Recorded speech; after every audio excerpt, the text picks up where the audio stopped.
Hello everyone, welcome to my channel Tanuja Bio Studies.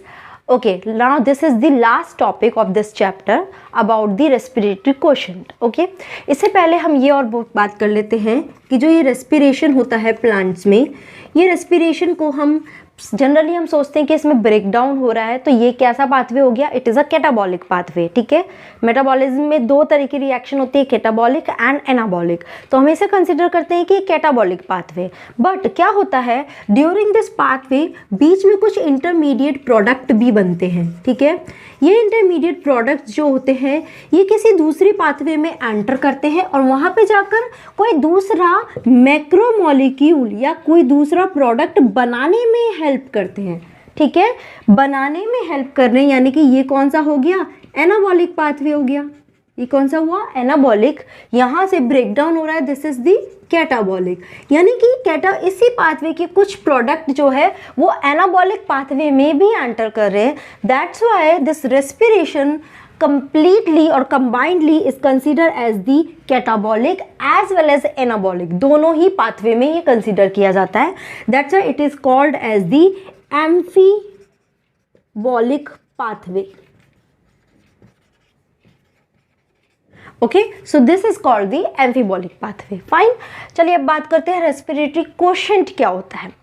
जो भी reaction होती है, जब भी कोई रेस्पिरेटरी सबस्ट्रेट जो है रेस्पिरेशन में पार्ट लेता है, ब्रेक डाउन होता है, उसमें O2 यूज़ होती है, CO2 रिलीज होती है, whatever the things are going on, उसमें क्या होता है, this respiratory quotient is equal to volume of CO2 released, okay, upon volume of O2 involved. यानी कि उस रिएक्शन में कितने मॉलिक्यूल CO2 के रिलीज हुए हैं और कितने मॉलिक्यूल O2 के यूज हुए हैं. रेस्पिरेशन में O2 यूज हो रहा है, राइट? तो उसका ही जो रेशो है that is called the respiratory quotient. Okay, इस पे क्वेश्चन जनरली 1 मार्क में या 2 मार्क में पूछा जाता है. ठीक है, जनरली तो रेस्पिरेटरी कोशेंट पूछा जाता है अलग अलग रेस्पिरेटरी सबस्ट्रेट का. जनरली सबसे पहला रेस्पिरेटरी सबस्ट्रेट क्या होता है? That is the carbohydrate. Okay, अगर कार्बोहाइड्रेट की रिएक्शन देखी जाए तो क्या रिएक्शन होती है? That is the C6H12O6 plus 6 molecule of O2 gives 6 molecule of CO2 plus 6 molecule of water and energy. Okay, ये रेस्पिरेशन में पार्ट लेकर ये रिएक्शन कंडक्ट होते हैं. चलिए अब देखते हैं इसका रेस्पिरेटरी कोशेंट क्या निकल के आता है. देखिए, CO2 के कितने मॉलिक्यूल है? 6 CO2, O2 के अगेन 6 O2. अगर हम इसको कट करेंगे तो कितना रेस्पिरेटरी कोशेंट आता है? 1. ओके, तो कार्बोहाइड्रेट का रेस्पिरेटरी कोशेंट क्या है? 1 होता है. ये नंबर हमें हमेशा ध्यान रखना है. ओके, चलिए अब दूसरा देखते हैं, फैट के बारे में बात करते हैं. फैट का अगर रिएक्शन देखें तो क्या रिएक्शन होता है? It is 651H98O6. ओके, इसके 2 मॉलिक्यूल प्लस यहाँ पे ऑक्सीजन यूज हो रहा है, दैट इज 145 ऑक्सीजन. क्यों? बिकॉज फैट में खुद में ही ऑक्सीजन बहुत कम होते हैं as compare to CO2, carbon, as compare to carbon. ठीक है, यहाँ पे खुद में देखिए ऑक्सीजन के सिर्फ 6 ही यहाँ पे है, जबकि कार्बन यहाँ पे बहुत ज़्यादा है. ठीक है, बट यहाँ पे क्या ऑक्सीजन भी कार्बन के बराबर ही है. ओके, जब इसकी रिएक्शन कंडक्ट होती है तो अब यहाँ से CO2 बन रहा है, दैट इज 102 CO2 बन रहे हैं plus 98 water molecule and plus energy. Understood? ठीक है, जब इसका देखते हैं रेस्पिरेटरी कोशेंट तो देखते हैं कि CO2 के कितने मॉलिक्यूल हैं? 102 एंड O2 के कितने मॉलिक्यूल है? 145. ओके, तो जब इसको कट करेंगे इट इज़ अराउंड 0.7, मतलब लेस देन 1 इसका रेस्पिरेटरी कोशेंट आता है. क्यों? बिकॉज इसमें ऑक्सीजन खुद के मॉलिक्यूल में कम है तो उसे बाहर से ज़्यादा ऑक्सीजन लेना पड़ रहा है. तो बाहर से जितना भी ऑक्सीजन यूज हो रहा है, इन्वॉल्व हो रहा है, that comes in this formula. Okay, clear?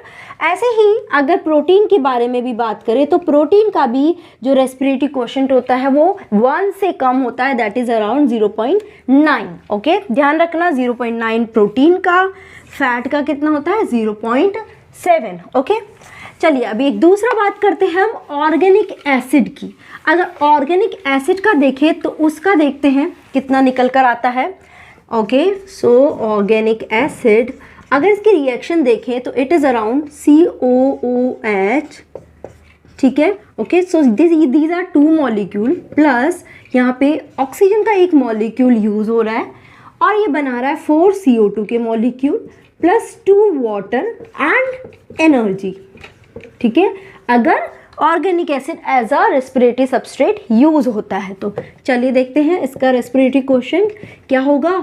4 molecule CO2 के एंड 1 मॉलिक्यूल ऑफ O2 का, so it will become 4। More than 1 इसका रेस्पिरेटरी क्वोशिएंट होता है, सबसे ज़्यादा है क्योंकि कार्बोहाइड्रेट का 1 ही है, उससे ये ज़्यादा निकल के आता है। ओके, अगर ये तो सारी बात हो गई, हमने एरोबिक रेस्पिरेशन के बारे में बोल रहे हैं।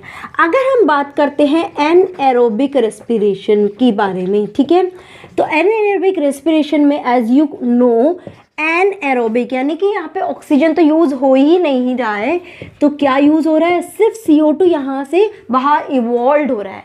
अगर इसका रेस्पिरेटरी क्वेश्चन देखेंगे तो वॉट एवर CO2 के कितने भी मॉलिक्यूल हो यहाँ पर X मॉलिक्यूल, बट O2 यहाँ पे क्या है, हमेशा 0 है। और जब कभी किसी भी चीज़ को हम 0 से डिवाइड करेंगे इट बिकम इन्फिनिट। ओके, तो यानी कि एनारोबिक रेस्पिरेशन में RQ रेस्पिरेटरी क्वेश्चन क्या होता है, इन्फिनाइट होता है, ठीक है, बिकॉज यहाँ पे O2 यूज ही नहीं हो रहा है। Fine, so this is all about respiratory question. This is also very important topic from this chapter.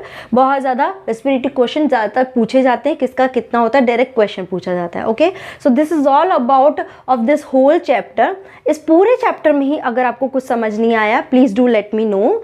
I will try my best to clear your doubt, and you if you really understood this video and this whole chapter, please hit the like button, subscribe and share this channel. Thank you so much guys for watching this video.